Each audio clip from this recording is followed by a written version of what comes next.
അപ്പോൾ കുറേ നാളായിട്ട് ഒരു ആഗ്രഹം പറയുന്നുണ്ട് കേട്ടോ. അപ്പോൾ അവൻ അതങ്ങ് സാധിച്ചു കൊടുക്കാമെന്ന് വിചാരിച്ചു.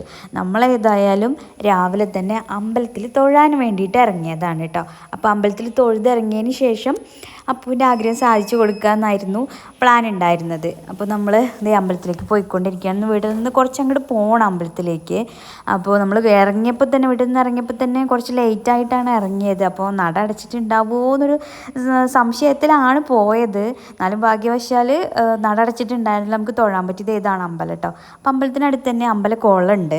അപ്പോൾ നമ്മളിവിടെ തൊഴാനൊക്കെ ഒരുപാട് തവണ വന്നിട്ടുണ്ട്. പക്ഷേ അങ്ങനെ അമ്പലക്കുളത്തിലേക്ക് ഇതുവരെ ഞാനും മക്കളൊന്നും പോയിട്ടില്ല. അപ്പോൾ സുനീഷേട്ടൻ പറഞ്ഞത് നമുക്കതൊന്ന് പോയി കാണാം, മക്കൾക്കും കാണിച്ചു കൊടുക്കാമല്ലോ എന്ന് പറഞ്ഞാൽ അങ്ങനെ നമ്മൾ പോയതാണ്. അവിടെ ചെന്നപ്പോൾ വലിയ കുളമാണ്, നല്ല വെള്ളം ഉണ്ടായിരുന്നു. മഴയൊക്കെ ഉള്ള സമയമല്ലേ, അപ്പോൾ നല്ല വെള്ളം ഉണ്ടായിരുന്നു. മക്കളെ അങ്ങോട്ട് ഇറക്കിയതൊന്നുമില്ല, നമ്മളിങ്ങനെ കാണിച്ചു കൊടുത്തു. ഞാൻ അതേ വെറുതെ എന്തൊക്കെയോ കാണിച്ചുകൊണ്ടിരിക്കുന്നുണ്ട് മൂന്നാളിട്ട്.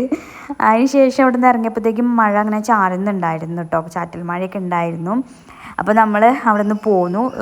കുളമൊക്കെ കാണിച്ചതിന് ശേഷം നമ്മൾ വേണ്ടി തിരിച്ചു പോന്നു. എന്നിട്ടാണ് നമ്മൾ അപ്പക്കുട്ടൻ്റെ ആഗ്രഹം സാധിക്കാൻ പോകുന്നത്. എന്താണെന്നല്ലേ, എന്താണെന്ന് വെച്ചാലും കുറേ ആയി പറയുന്നു അവൻ്റെ കാതൊന്ന് കുത്തി കൊടുക്കാൻ.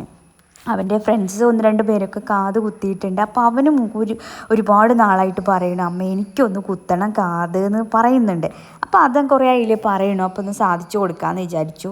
അങ്ങനെ ചോദിക്കും വേദന ഉണ്ടാവുമോ അത് കുത്തിയാൽ എന്നൊക്കെ ഇടയ്ക്ക് ചോദിക്കുന്നുണ്ടായിരുന്നു. പക്ഷേ അവൻ്റെ ആഗ്രഹത്തിൻ്റെ പുറത്ത് നമ്മളത് അങ്ങോട്ട് സാധിച്ചു കൊടുത്തതാണ് കേട്ടോ. അവന് കുറച്ച് വേദന ഉണ്ടായിരുന്നു. ഗണ്ണ് ഉപയോഗിച്ചിട്ടാണ് കാത് കുത്തിയത്. അപ്പോൾ ആ കുത്തുന്ന സമയത്ത് അവനൊരു പേടിയും വെപ്രാളൊക്കെ ഉണ്ടായിരുന്നു. എന്നാലും കുഴപ്പമില്ല, അവനത് അഡ്ജസ്റ്റ് ചെയ്തു. കുറച്ചൊക്കെ സഹിക്കാനുള്ള ഒരു ശേഷിയുള്ള ആളായതുകൊണ്ട്.